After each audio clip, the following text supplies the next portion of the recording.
Beginning in Mumbai, I had walked across 6 states in 6 months, reaching Siliguri in West Bengal, which is the gateway to northeast India.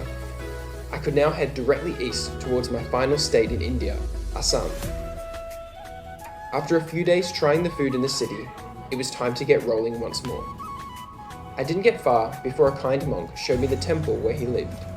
Inside was a statue of goddess Kali, so I think he followed Shaktiism. He made homes for 100 pigeons and sacrificed the occasional goat. I then stumbled upon a festival in action.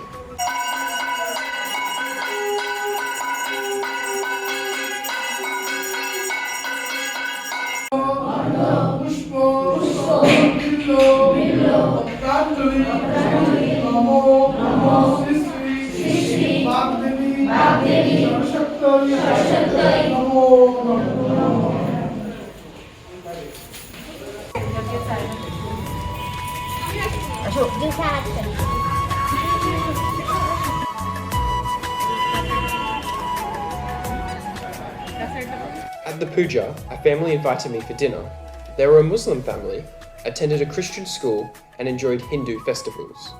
Today is my birthday, turning 30 today, and now looking ahead to the plan. I've booked a flight from India, from an airport in Upper Assam, flying to Indonesia.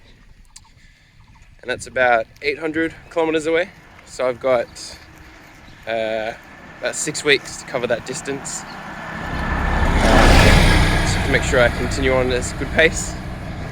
And then I'll be flying to Indonesia via Kolkata and via Kuala Lumpur, Malaysia. I'm doing that because it's a bit too dangerous in Burma, Myanmar. There's a very long civil war there. So I'll be going down to the island of Sumatra. And then I'll be able to continue east on my walk.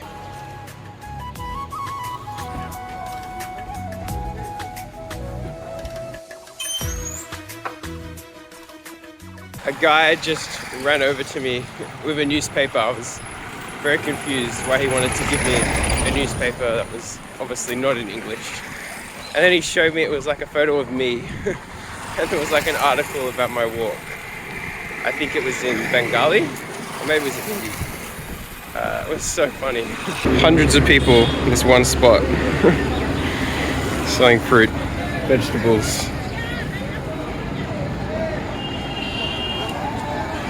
And all these motorcycles and 3-wheelers helps everyone get around because they're a lot smaller than cars. And yeah, it's the morning. Everyone's selling their produce. Looks like it's cauliflower season, or in India they call it gobi, G-O-B-I. One of my favorite dishes is gobi masala. Man, feels like every man in the village is here. I don't know.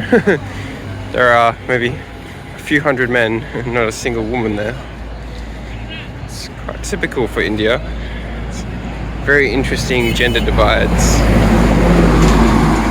spring up in terms of where people are working, socializing.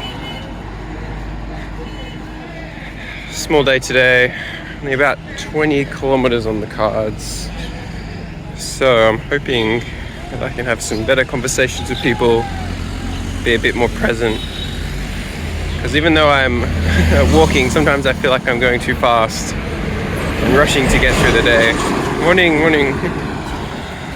So yeah, today definitely has opportunity if something presents itself. Alright, let's try and not get run over by this truck.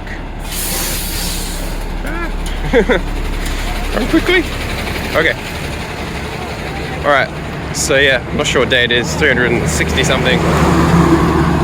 And man, there's still people here. I could have passed like 500 people. It's crazy.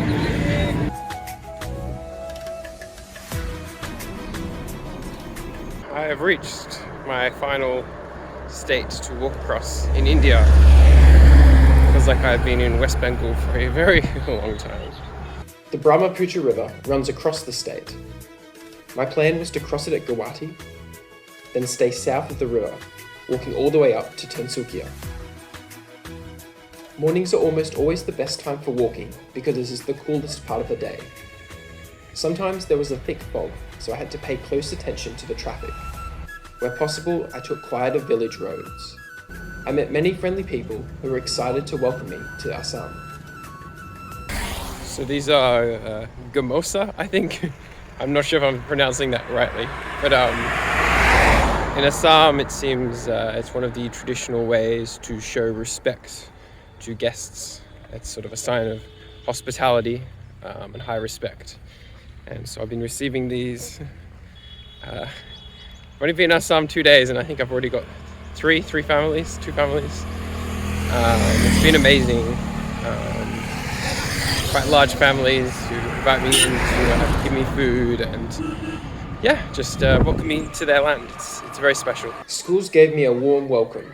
I was surrounded by a sea of smiling faces, the faces of not just India's future, but the future of the world. I can say namaste. Namaste, yes, he can say namaste. So you can say also namaste, okay? Oh, namaste. Say namaste. Yeah, we like our cricket too, yeah. Australia, India, good cricket. Okay.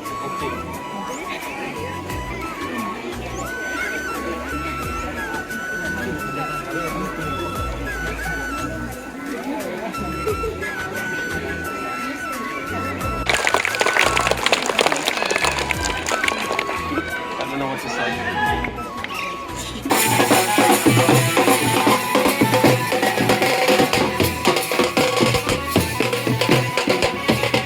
Every day I walked in India, I came across a festival or celebration taking place. At a temple, I was given lunch and watched the rituals unfold.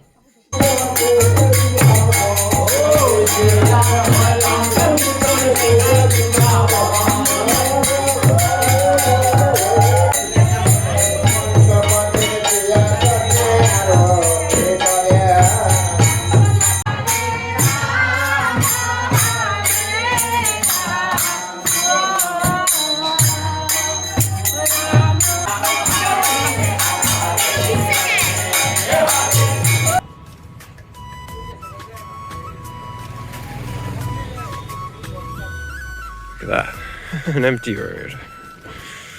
Just gotta wake up before the sun does.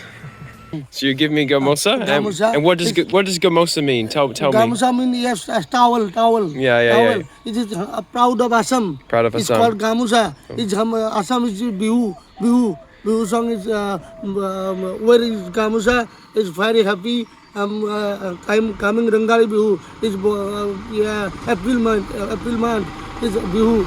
You come April month. It's gamosa is dancing Bihu. Welcome. Okay, thank you.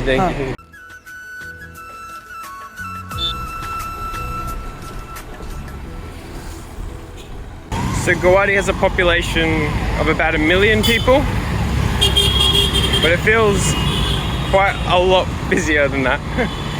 I think it serves as the transport hub, like a central transport node for northeast India. So there are a lot of buses I'm passing, train station, railway networks, just a lot of vans and taxis. At Guwahati, I swapped into a new pair of shoes and left for Upper Assam. It wasn't long before I stumbled upon another Hindu celebration. It feels like every day there is a festival in India.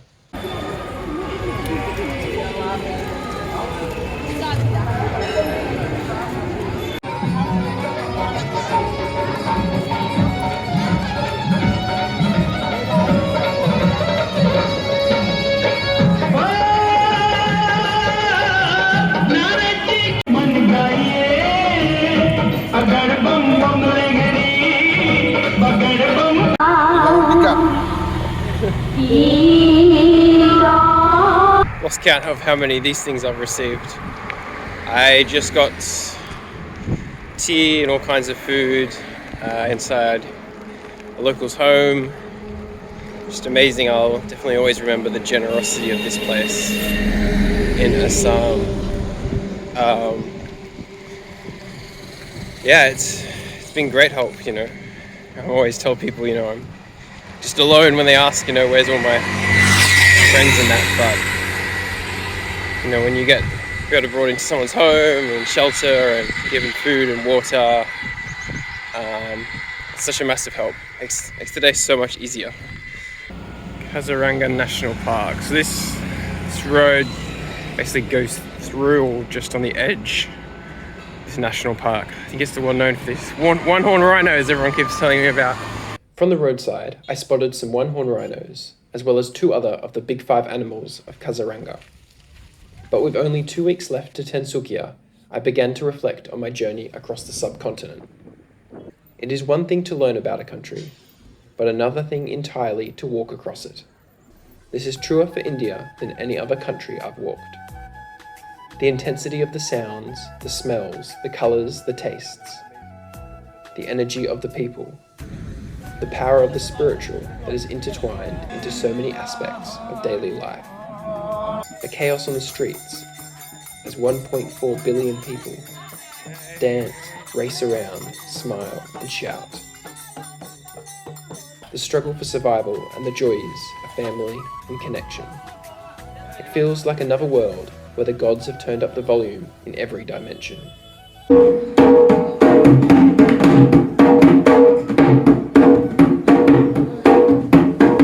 For the last few days in Assam, I wandered past enormous tea plantations, still trying to consolidate my feelings and thoughts about this country. And then suddenly, although it had taken so long, I had only 1 day left to walk. Today's my final day walking in India. Not sure what to say. After 8 months, 7 states crossed, 4,500 kilometers, and thousands of people were met. Yeah, it's been a lot better than I thought it would be after day 1 when I was throwing up in Mumbai. Yeah, that wasn't the best. That's definitely a lesson. Like, you can't judge a book by its cover. You can't judge a country by your first day in it. It's been incredible. It's been overwhelming, frustrating at times, but very, very special to spend so much time in a country with so many people, to experience a little bit about what it's like to live here. It definitely seems crucial to understanding a little bit about what it's like to be human. So, massive thank you and grateful to everyone here who's helped me, and excited and nervous for the next part where I go to Indonesia in 5 days' time.